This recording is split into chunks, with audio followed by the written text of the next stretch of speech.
Ayan guys, ang niluto ko, itlog at saka longganisa na barbecue, pero medyo nagkaroon ng sunog yung aking longganisa kasi ayan, kakasupport ko.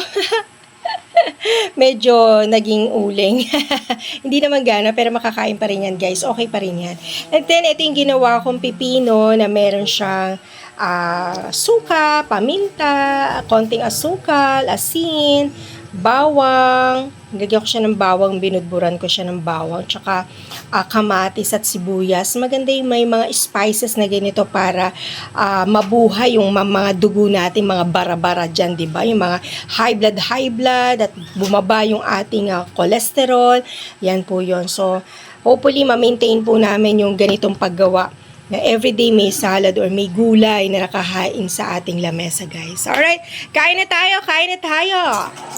Ayun guys, natapos na ako. Ito aking cucumber salad. Masarap siya.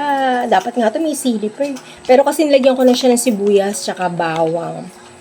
So, okay yan. Manamis-namis siya. Medyo maalat. Partner sa longganisa. Diba? Kain guys! Sarap nito. Sama ko kayo sa aking pagkain. Short video lang to. Ang init pala. Ang init ng kanin. Ang tako ko kasi.